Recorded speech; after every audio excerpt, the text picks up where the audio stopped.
Guys, I'm going to do a few cuts here so that we can start this build. So the first thing I'm going to do is I'm going to make space for the lifter. So that's going to... Hi, Ellie. That's going to require making all of this not be there. And the easiest way that I find to do that is to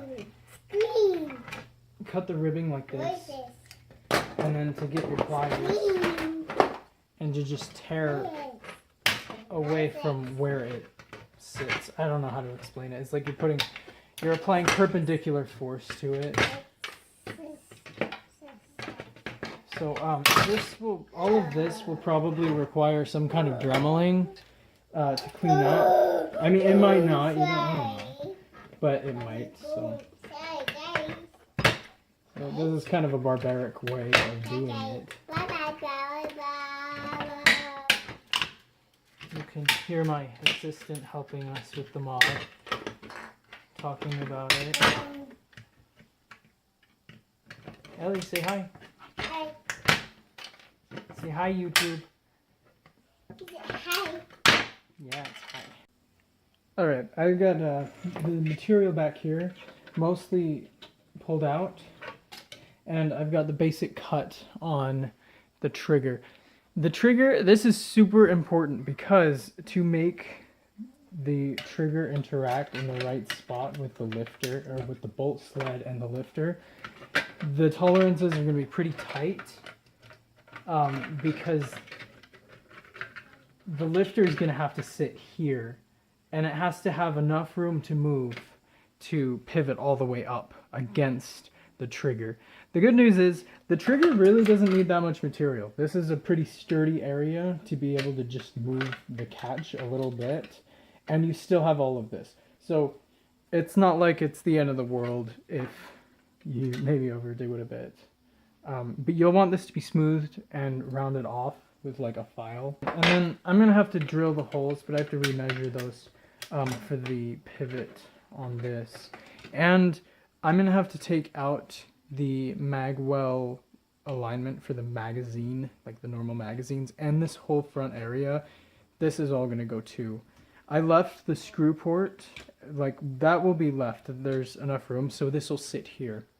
Okay, so I've cleared out all of the material here. The lifter sits like this. So the hinge, the pivot, I believe, and I'm going to have to double check this to be sure. It's 2 inches and 3/8 from the very back of the hole.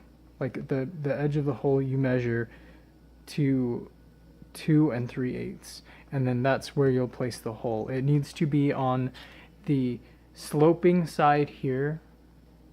It could probably be higher, but the slope, where's that slope? That's going to be down here.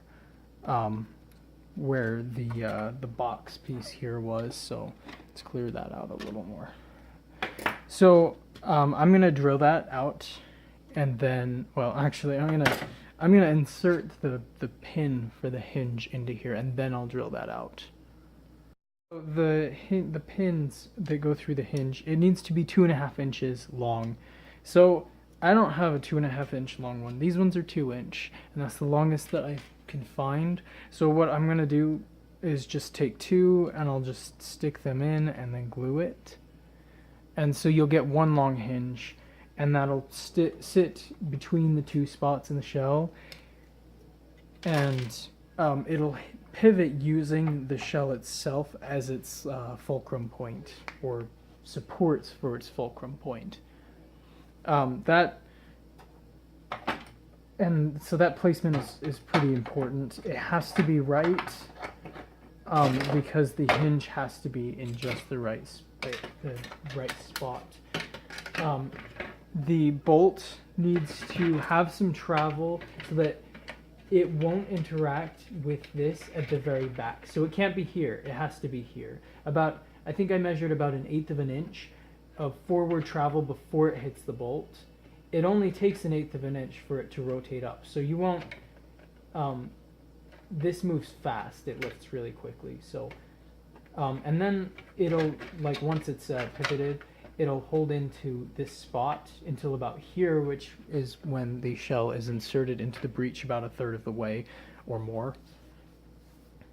And okay, I'm gonna drill those holes and we'll get back to it. I've prepared the lifter some more. Two things that need to be done with it as well that I forgot about besides, so we've cleared out all of the material here, but the lifter itself, it needs 2 springs on each side, one on each side, so that it will stay centered. These might not be my final springs. I need to like test and fit them pretty carefully.